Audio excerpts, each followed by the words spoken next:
We'll have a pledge to the flag. So I pledge allegiance to the flag of the United States of America, to the republic for which it stands, one nation, under God, indivisible, with liberty and justice for all. It's a good thing Tom Hogan says regrets he is out sick today.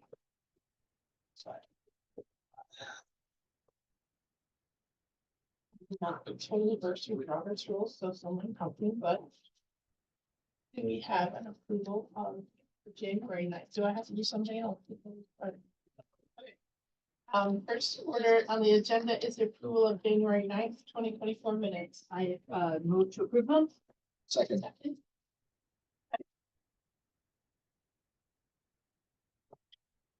think we need a vote. Need a vote to approve them? Oh, I didn't know that. Okay, so all in favor? Aye. Any opposed? We are approved. Item number 2, public participation. Do we have any?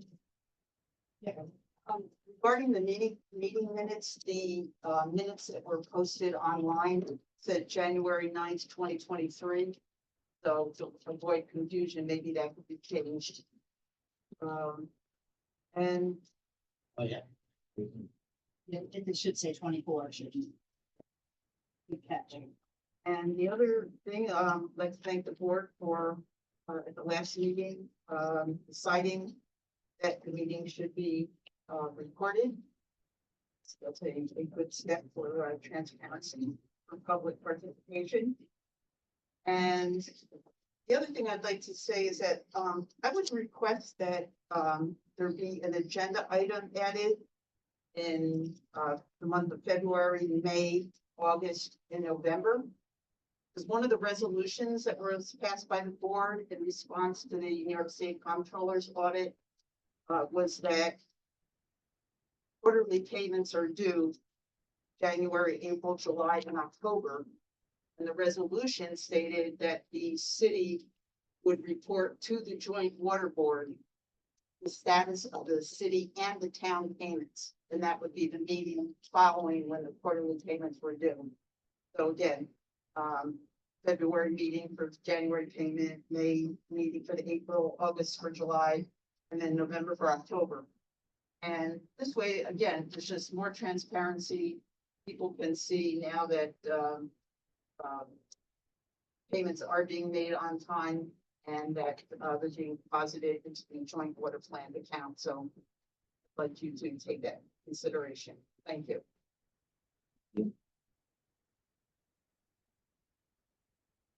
what else?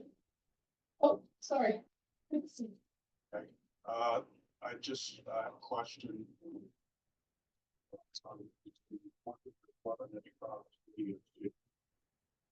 So, I can talk about that later. Get to the issue, I guess, of whole business. Do people online have the ability to ask questions at this point? Well, right now, we're just kicking this off. So the link to this Zoom was put out there.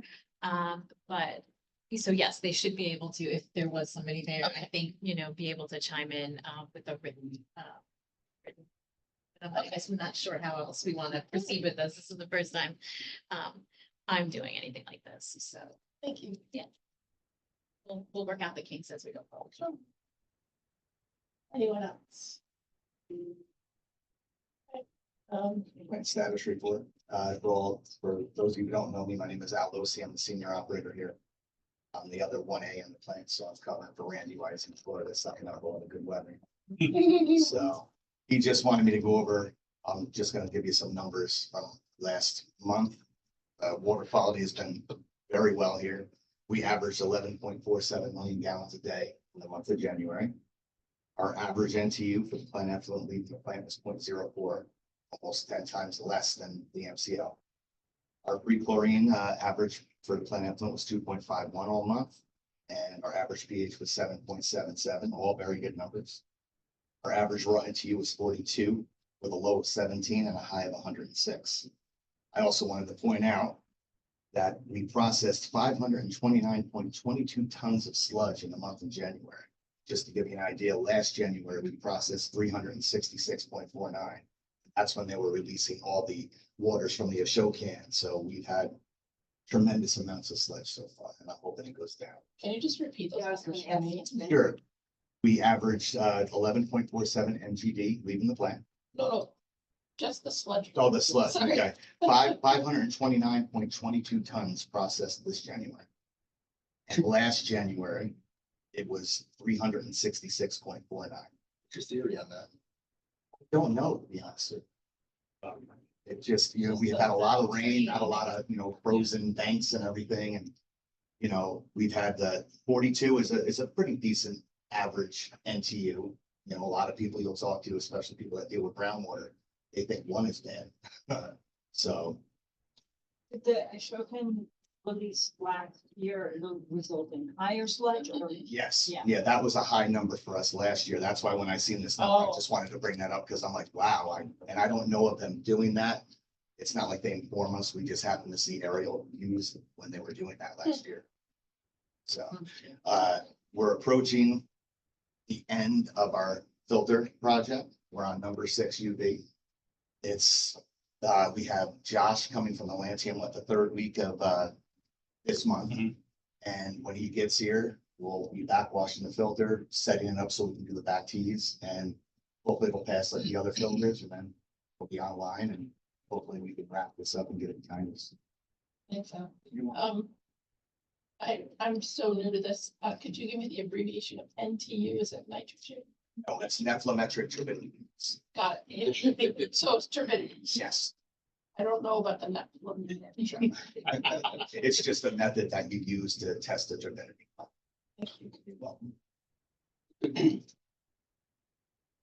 That it for plant status report, yeah.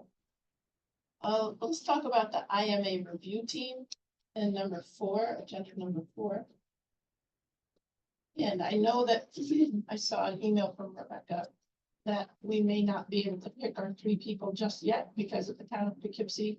We are just introducing or welcoming our new comptroller who was just hired last week. Today is her 4th day on the job, so we're not quite ready yet to think about what our team looks like, but we will be ready by next month. I won't let it linger, but when we will go more, it's getting, a little bit more. Does anyone want to speak to anything more about the IMA review team? Did he have this, you have your 3? that you can- Right, yeah, we announced that months ago. We reiterated, but it's Bill Berge, our former Commissioner of Finance, is going to go to retirement. James Nyko is management consultant, has worked with the city for a number of years. Helped put together a couple of the parts of the study that we presented to the Water Board in October of 2022. We started this conversation about how they working group. And the 3rd person is something. I would expect that during that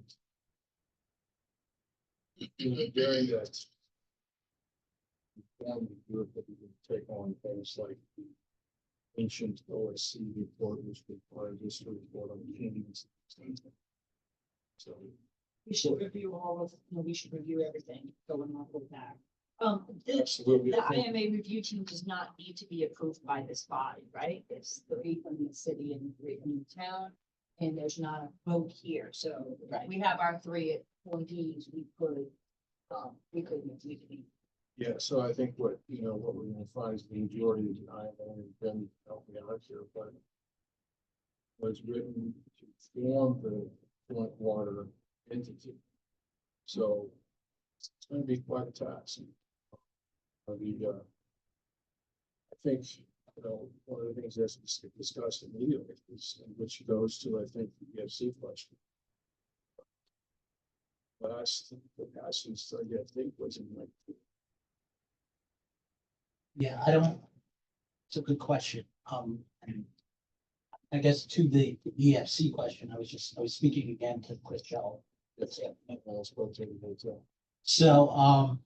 So one of the things that EFC is now looking at, EFC provided, the funding was for the last Is it to refinance now standing Yeah, to application? refinance, actually, I think the, one, the project is in there, there's also the other electrical project. The electric and the upgrade. So they're just refinancing their portfolio, that's the issue is that we're part of the portfolio. Right, so basically, the issue that EFC is looking at is that, because these are, EFC issues municipal bonds, so there's a question as to how much of the, funding is to support, business purposes. Third party. Private party, and so one of the things is that, originally the agreement, our agreement is with Dutchess County Water and Wastewater, so it's technically not directly with a third party, but they're looking beyond that agreement to see who the ultimate customer is. So right now, since the on-semi takeover, customer that was, is now in the place of IBM is a Waterworks Corp, a private Waterworks Corporation, that services the existing buildings that were in what is now IPAR. There was an amendment, the original agreement was with, was with Dutchess County Water and Wastewater, to provide water into what's called the Central Dutchess Transmission Water Line. And, so the original agreement, in addition to supplying IBM, gave the authority to supply municipalities that would be along the way. And right now we supply, Hopewell Glen, which is, a water district in East Fishkill. And, last year there was, to add a, new project that's being built, a senior housing project, which is on Route 82 in the town. Especially, but that's connected. The property is right next to the main. And then, there's an amendment which should be reviewed now by EFC, which is for, what was the IBM West campus. So, familiar with the site down there, there's a Central Hudson power line that goes through the middle. And everything to the west is the West campus, and then what's now IPAR is the East campus. So, East Fishkill set up a municipal water improvement area to service the West campus, which is where the Amazon, facility is. And then also at least one new warehouse that's being built. So, there's some question, Chris and I had, Chris Shale, the, on council for the city, trying to kind of sort through what EFC is looking for, because they're looking to, they're trying to make a distinction, the EFC is looking to make a distinction as to whether or not these are subject to general water rates, or if these are, commercial, water sales contract with, special rates for, large commercial customers, which I don't think is necessarily the case. That's the most recent information that the EFC is looking at. So, We have to, if I recall, we have to respond to a couple of questions. So really, it's a numbers game. What is the committed capacity versus the actual capacity? And I think that's, I think, the easiest way for me to understand it anyway. I'm sure I will simplify a lot of legalities and legal needs. But the lawyers at TFC are talking to the person who functions as on counsel for the borrowing that is done on behalf of the Joint Water Board, the Joint Water. In as much as the town is both have their own separate borrowings, she's the main, the bond counsel that represents these projects to EFC. So in that fashion, she works really on behalf of the Joint Water Board of the town. So, but I think one of the, when it gets back to our IMA, right, the IMA recommended a a water capacity study about every 5 years. I can't find any evidence of any water capacity study done since 1994, maybe one. And that's one of the other things too, is with the agreements that we have in place with, um, legacy agreements with, Hyde Park, which have been subsequently assigned to Dutchess County Water and Wastewater. And, those agreements provide that every 5 years, there should be an estimate of future water usage. Water in the end. So that's one of the things that, has to, unfortunately, the plant does, the water board doesn't necessarily look at the ultimate end users. City and the town that's really looking at more of a function of what the growth is with respect to it. So I think those studies really have to take the city and the town. Take into account as far as, potential future use. Yeah, I think we could pick up that conversation, maybe, just to follow along with the agenda and do business. Hire some sort of engineer to do a capacity study, because it has not been previously involved in one, so we don't really jump to third party. And maybe representatives of both city and town. So, It does seem like that's an important step. I don't know whether the INA review would want the outcome of that study. I think it'll be, We would want to initiate a study. If there hasn't been a capacity study and you're supposed to do one every 5 years, then we should initiate that right away. Yeah, and one of the things that, I've seen it in the past, and I can't recall within the context of a water supply study, but a lot of it kind of comes in the context of comprehensive plans. Where some kind of comprehensive plans where they're looking at projects that would be coming in the short term and then further out. Those are typically, what's looked at. I know there was discussion when they were doing the reconciliation,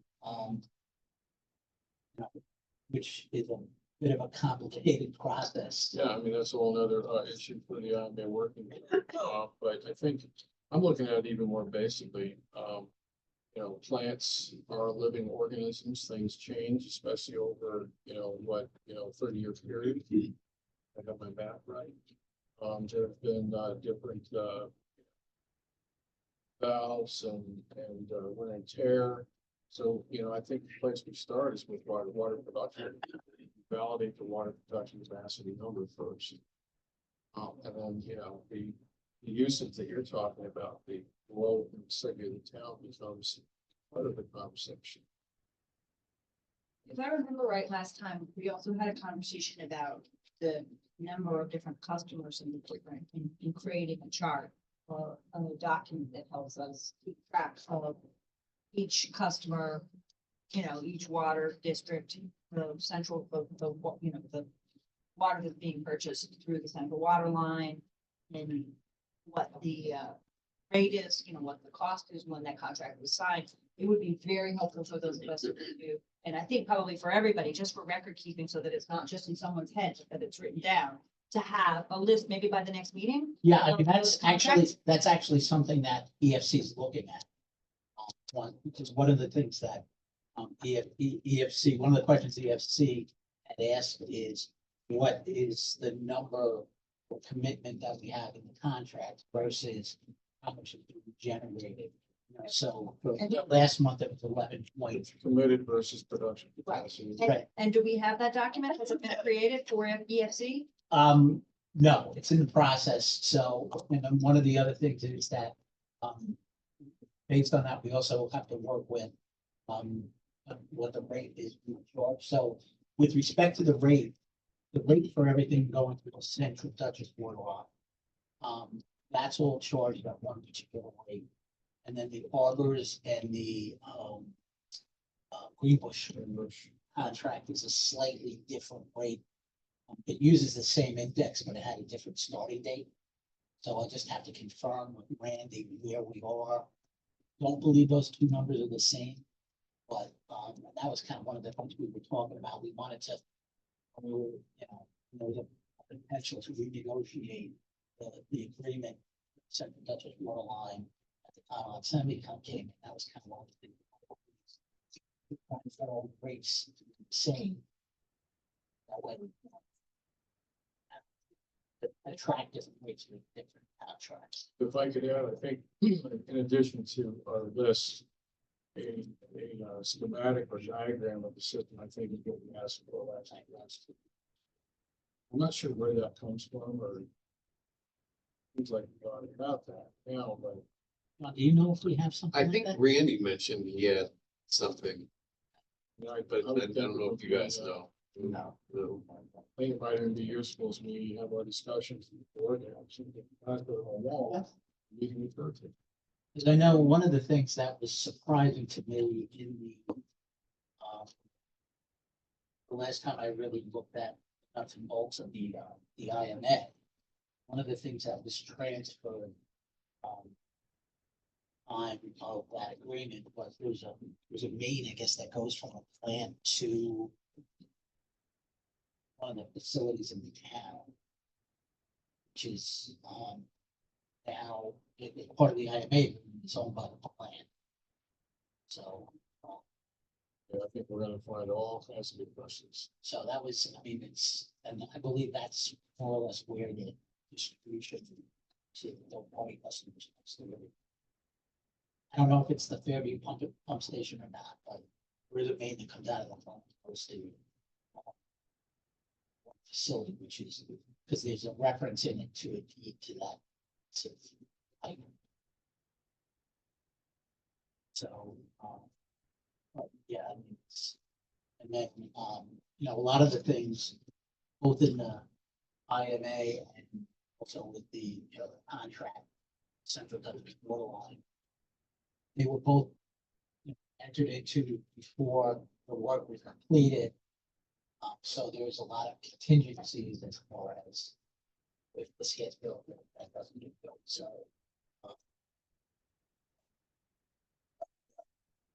So. One of the things that. Chris and I know. So who would be responsible for putting together that list of the customers, you know, and a schematic? So the schematic would be either on the engineering side or Randy. I have, Chris and I have worked up, a list of the contracts. But one of the things we don't have, on our end is, what the usages are and what the current is. So I can work with Randy to get that together. And then do have one backup agreement that was negotiated 2 years ago with the Village of Wallingford schools. To provide them, water for, short term, should they, need to take their, you know, that walk long. That's, and I don't, so that's a, Chris and I were just talking about that today from it. What is it, EFC, since it's not. EFC is not as concerned about that. Because it's municipal user rather than private user. So that's one of the things that EFC wants to kind of break out, what would be, what water is going to municipal users and what water is going to private, you know, private company. And to the extent that it's a municipal user, then it fits within the financing for, you know, municipal bonds. But if it's viewed as being a private entity, then there's some limits on how it's still out there. My understanding too, I think it's just kind of important for context that Vaughn Council has been serving the city and town for 20 years. And she mentioned to me that this question always comes up during a refinancing. That they have to account for that the amount of the portfolio they call bad money, right? Because the state revolving fund supports these developments for the municipalities. So for state taxes then can only support a very small percentage of private sector against subsidizing the private sector. these agreements don't typically involve, for example, capital investments. That they're not paying for necessarily directly for new valves, and other repairs. So this is not a new question. However, I think there's a new team. The team is looking at this more closely. Things change, regulations change, so it's not a new question. Being asked for a different level of fidelity. In addition, I think it would be super helpful for the board to have that, those documents as well, just for our own purposes. So if that, I know Randy's away, but if that could be for the next meeting, if we could have it, so it would be extremely helpful. Yeah, I mean, we can, I can circulate a list of, the contracts themselves with the entry dates and some of the particulars, and then we could, it's just before, as the EFC is looking for one of the numbers of it, which, and then the other thing too is it varies, the usage varies over the year. June, July, August. And we'll have days that are over 16 million gallons. Way hell trying to keep water in the reservoir, and God forbid if there's ever a water main break or a fire.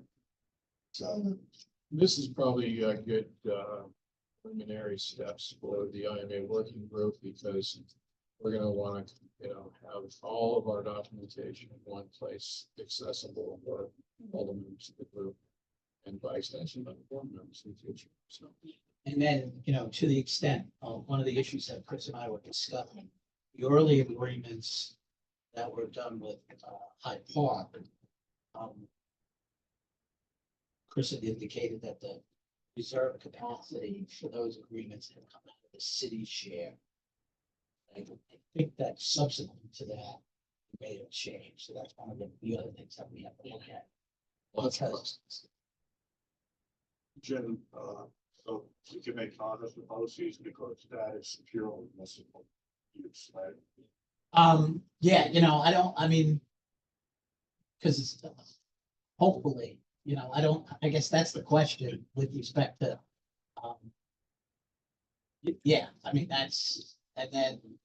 and so also with respect to addendum 10, that contract is with the, a municipal, water entity. So that was one of the questions that, I was talking to Chris Shale about, is because, the original agreement was just to supply IBM.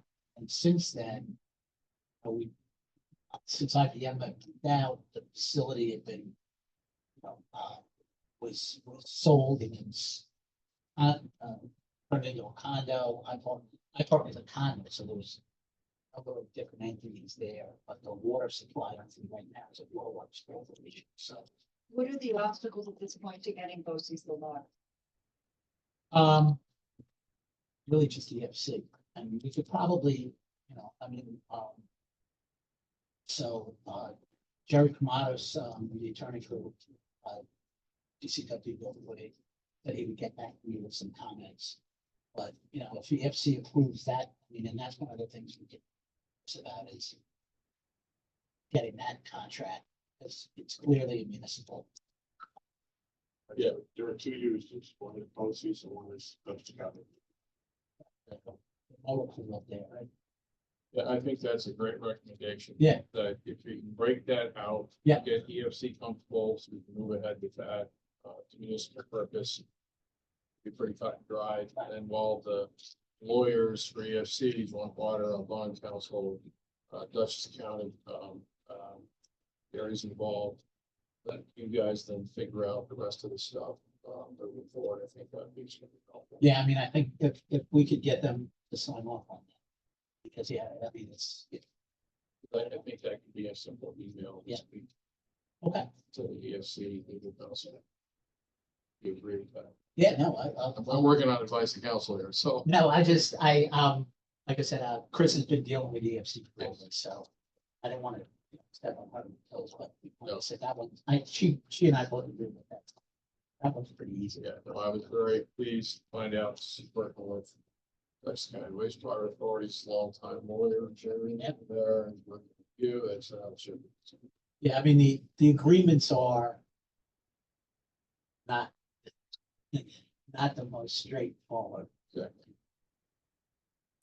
For example, the original agreement with IBM had a strange provision where IBM's payment to Dutchess County Water and Wastewater would be segregated separately, and then they would use that to pay.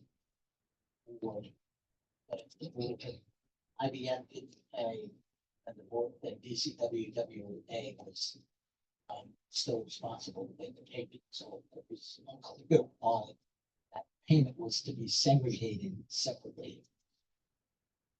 To keep the focus on most of them, it seems like that's something that could be achieved before the next meeting to get. Hopefully, yep. To get moving on that this week and make sure that the EFC, see if we can get the EFC to sign off on that simple piece, that can move forward. I want to bring us back to the agenda. It seems like we just morphed from number 4, IMA review team, right into old business. Are we done with the IMA review team? We're gonna try again in March. We'll have our 3 people, and it's great though, because we've developed a list of questions for the IMA review team, at least to get started. And some documents that you need Right. as well. Right. Okay, so besides. Do BOCES, you all have the IMA, or do you want me to circulate it to yes, everyone? we have it. Okay, I think what would be useful for all of us, with IMA, for the community for that. What are all these agreements, put them all in one place. Okay. Make them retrievable, so. There's any number of things we can do. Make 2 files and put them on the same website, the town website.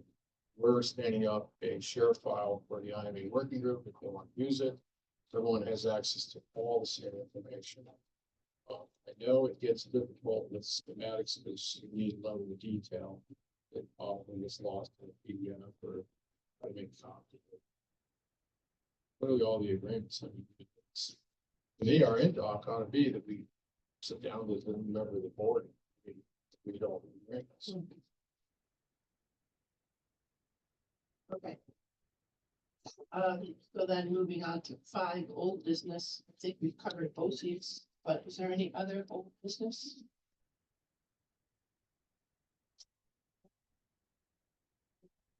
Moving on to new business number 6.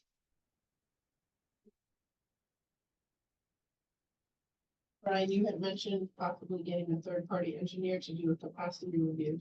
Yeah, so if we're ready to talk about that, I mean, kind of throw some ideas around. Jim, you mentioned that thought that this would be more something that the city and town ought to take on separately. I'm thinking that if we hire an objective 3rd party, someone who's not been involved, whether it's Eolia or CPL or any of the other frequent flyers around here the last 20 years, they'll find somebody out there. Together, LRP, financial services, against it. So we could probably come together and between Tom Colgan and maybe Mr. Buck with the city, put together an RFP, get the board to approve the RFP. And do a solicitation as part of the city's administrative support responsibilities, be to put it out, put it out for proposals. and that makes sense. Bring an RFP, draft up for the next meeting that we could. I don't know if I can get it done Sometimes. sometime soon. So since, Just like to make time. Okay. since CPL is currently the board's engineering rep, you wouldn't want us to participate in that RFP process. I just say as a board member, my thinking is that as a board member, you'd be able to review the RFP. But, I think that we would want to exclude any company that has their hands on the operation. Just because I think it's a way to eliminate bias. Sure. And to make it so that we're not, but I think, and I've seen this happen here already, you don't want to end up with 2 competing RFP solutions, right? For 2 competing reports, and I think that's where you get in trouble. So, my personal recommendation that we try to create a collaborative procurement in regards to these professional services. Just for the new board members, CPL did a flow projection study for the board about 5 years ago. And we gave Randy proposal to update that last year, and because of budgetary concerns, he decided to put the kibosh on it until this year, so. What all did the flow study on some? It was- into. Yeah, it covered a 5-year period. It did not get into capacity analysis. It was just projecting based on what's currently in front of the town, and city in terms of development projects, what the flow numbers may look like in up to 2024, I believe. So we were gonna then extend that another 5 years based on what's in the hopper, what could still be developed out there. Do you know if those numbers are correct? Like, you know, if that projection, like, Well, fruition? that's part of the idea is to, you go back a couple of years and compare to what the projection was. I'd be curious to see if it, yeah. Yeah. Cause with COVID, and a lot of things slowed down. Yeah, it'll be interesting to look at the numbers during those years because some people think consumption probably went down because everyone was home, but then again, everybody's home, so yeah, it is. Those couple of years will be interesting. Yeah, that was great, for sure. Sounds like what's needed now is something a little different though, there's a couple of different capacity stuff. Then, Yeah, that's a different, Demand study. yeah. but it would be, again, seconding the idea of having all the documents in one place, that would also, that flow study would also be super helpful to have. Yeah, in a I can place where we all circulate, access I it. can Yeah. circulate what we did previously along with the proposal we gave to Rand last year. That can be up for discussion. Any documents that have been produced by CPL on behalf of one of the parties. Maybe even going back 10 years. The TWB is not on the town's website at all, it's only on the city's website. Who does the website updates? For the joint, for the The water plant. TWB. Yeah, I guess that's me.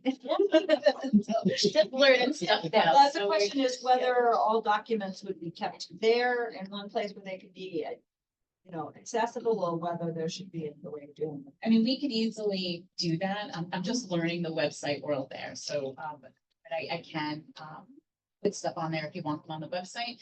Or if you want a separate kind of, program. I don't know if something like Dropbox is better for some of those larger things, for at least the council to be able to grab.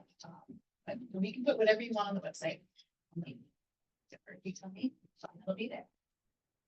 Well, whatever, I mean, nothing here, there's nothing here that shouldn't be publicly accessible that I know of. Yeah, I mean, some of that I would have to run by Randy as far as what he thinks, but I think all of this stuff is public knowledge. Well, so some of there are some restrictions on what we can put out because of security associated with water, water production. So I think we need to get some guidance, on what documents should and should not be posted. That's one of the pieces I wanted to bring up here to get your guidance, Jim, on what can we legally post or not post? And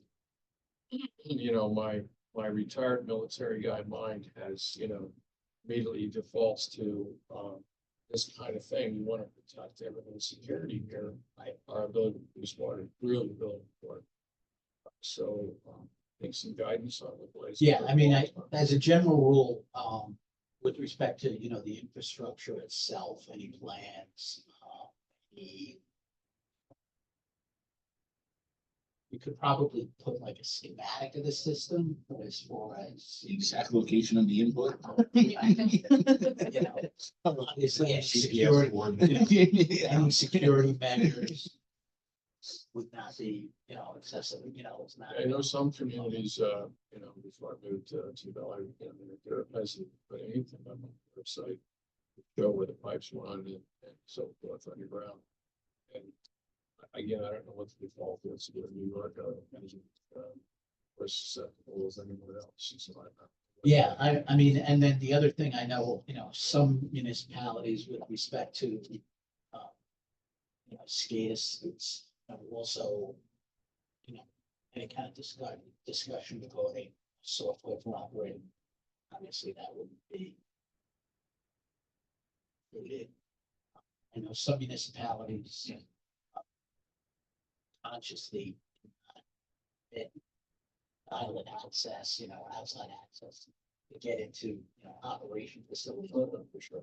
So that, there's no potential for hacking, which, I mean, it is. So I mean, it's a even concern. if we put all the agreements up and the agreements specify location, put all the agreements together, now you've got part of your system. So, that's where I think, we need to figure out who all gets access. Right. So, toward that end, would it be useful for the board to start stepping through just as an agenda item? One agreement per meeting or two agreements per meeting? It'd be useful for us to get, to discuss what these agreements are, so we understand the town. I'm asking the board members.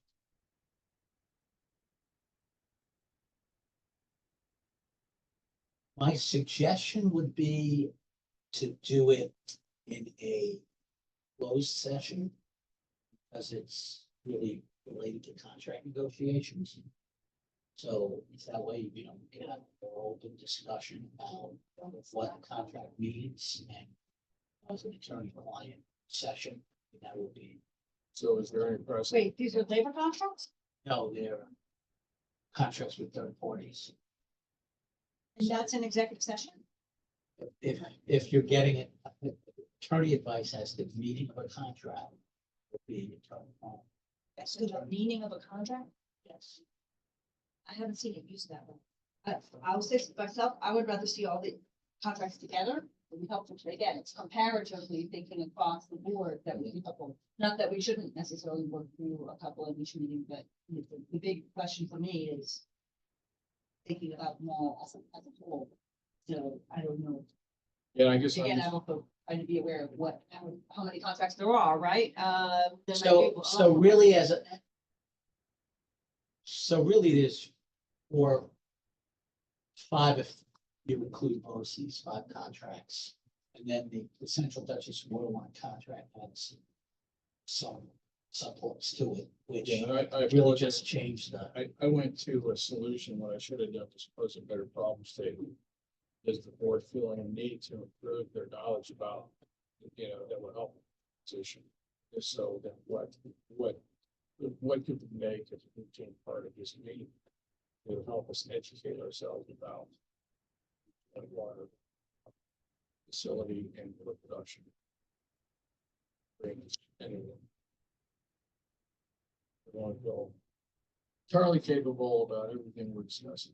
Well, that goes back to what you were saying before about having a central location where all contracts are whether it's a Dropbox or whatever it is, to have all documents and to review them, either in a single session or all throughout the reason. If I definitely would like to be able to speed them, I think, a chart of all the contracts would be a helpful starting Good point start. in usages and current rates, right? And then any other aspects of the contracts, are going to be more into the weeds, but, at least the basics. Exactly. All the contracts, when they were signed and with whom, for how much, Exactly. that's the, amounts. That I think would help me a lot as a. Okay. I mean, the contract, the IBM contract is pretty dense. Even for the attorneys, so. But I can circulate. Yeah, I think that's where I think, your role would be, be very helpful because you can take and distill some of this up. I think maybe if you want, I can kind of put together an executive summary of the contract. Make it out again. That sounds much better. to me. That sounds great. Yeah, summary, who has what, how many gallons, whatever, we don't need to get into the nitty gritty, I don't think. What was the term?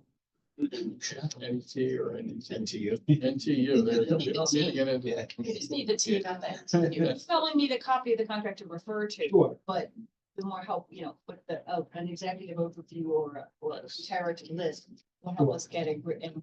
And if it has the dates which the contracts are signed, that also gives us a history of sort of how and who and at what points the additions were made. So that's a starting point. Yeah, I mean, so with respect to the the Central Dutchess contract, there's addendums which basically just change the amount committed to, for each individual additional user, that's it. Doesn't change the way the contract itself operates, it just the volume. And then contracts with, Arbors and Big Push. There were just some minor amendments with respect to payment. Yeah, I guess, I would find that extremely helpful as, like any major document, you Yep. see when the revision was made. A sentence about what it really Yes. We could do that, I think, and then if anybody has any more detailed questions, ask them again. Exactly. I guess that ties also into the capacity and flow. You got these contracts for amounts of water. You don't know what our capacity and flow is. So, and just so the board is aware, contracts will, every one of the contracts have a take or pay on. My understanding is I think we've pretty much been under the take or pay amounts on all of the contracts. I don't recall exceeding any of them, so, so those are the, that's the structure of all. So, so there's a contractual amount, and then what the actual usage is, would be slightly different, but, from a revenue point of view, the take or pay is gonna, what the revenue is, to the extent that, the value is less than that. Almost, the board is getting. In that category, and again, I think probably getting this fairly soon is the priority, but it would be helpful to see the average usage. If it's under take or pay, then what's the average usage, what's the minimum, what's the maximum? Because that, So an average number isn't necessarily gonna tell you what happens when the system's maxing itself out, right? And the way the contracts are also structured is so you've got to take or pay amount. And there was like then there's an encroachment amount. Would be, sometimes it's twice what the normal usage would be. Sometimes, in the case of the line to IBM, it's 4%, 4% over the reserve amount. There's a 100%. The usage over that is charged at 200%. So,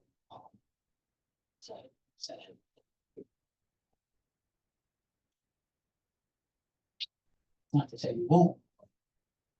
Historically, that's the whole reason why you do the 5-year old study to see. All of the agreements also have a provision where if the usage consistently gets to a high point, then the contract either has to be amended if the usage would require an expansion at the plant, then they would have to, the customer would have to pay pro rata cost of the expansion. So, in that respect, the contract sort of contemplating, protect the plant. Should there be a long usage? It's amazing to me in the 2 meetings that I've been here, most of the discussion has been outside of the city and outside of the town. Most of our discussion has been about Fishkill and Hopewell and BOCES. It surprises me. I need to know everything, and I don't know enough at all. So, yeah, I mean, If we don't have to discuss it, it's just an observation. but historically, that's pretty much Yeah. what we've discussed here. Yeah. Because, the plant itself pretty much operates for the most part, as designed. But it's taking on new customers. That's the difference. And Jim, that's I think the design question goes to production, so. What I wanted to understand is, while we may be paying for the costs of production, are we paying for the costs of maintenance and repair? And to that, Chemicals, sorry, Brian, but chemicals So- seem to be the largest amount that we've been paying recently. exactly, so I'm looking at that as a cost Yeah. of production, and so we have the radical changes in the cost of production. That's a feature, I think, of maybe a more modern contract. And there's also this other piece for capital investment that continues, that has not been accounted for. Needs to be, because it's what the period we just lived through, we're living through now. So, I don't, I wonder if the contracts, which is why I wanted all of us to put our brains around this. We prove to ourselves that the cost of production and the cost of maintenance and repair, the capital reinvestments are both covered in the contracts. That's what I want to prove to you. Cost of the plant doesn't cover the distribution system at all. Hmm. Doesn't contemplate, as soon as it leaves the plant, that's it. Yeah, I mean, that's the other thing too, is that, you know, with respect to supplying water to third-party users. For the most part, it's going through the town's distribution system. So, you know, so there's, for all of these contracts, there's kind of two components to it. It's the production component and the distribution. It's different. Which brings up another point, like I don't want to belabor this, but if you have a more modern distribution system, you're going to probably pay less than an older distribution system because of leakage. So where your meters are now, and right now, that's another thing we discuss over time. See, the engineer sometimes lines are in like this, other times they'll have. Any other new business? I did want to point out that we had a visitor to the video. It said Michelle's iPhone. Is that any one of us here? Had a visitor for a short period. Yeah, they're going. And then, This might or might not fall into new business, but we're not gonna meet again on February sixth. So we should set our next meeting date and also make sure that, from what Nadine was saying at the beginning, that we have the right, the January minutes. We are reflecting the new. amendment So, for and the that was, board. my fault. My assistant sends out the finance report. So I think, you and Barbara will wrap up. Look at those finance, report. So we've changed, it's now Barbara and, Holden, and, we should be the board members. so when is our next meeting? March 5th. Thank you. There's a lot we can do that. Right. Documentation. I'd be very full.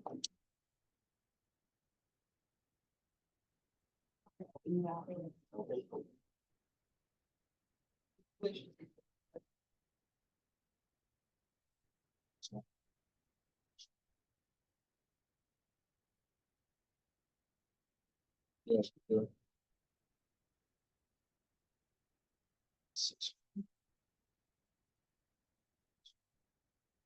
We have to see out by. Which? I have a 6 o'clock meeting tonight, so we're good so far. So do we. So On 6:30, sorry. we're all set with new business. I move to. What do I do? Motion for adjournment. Thank you. Second. Thanks. All those in favor? All those in favor? Aye. Any opposed? Everyone's in favor. Well, listen to our next meeting. Very much. How's it going? Okay.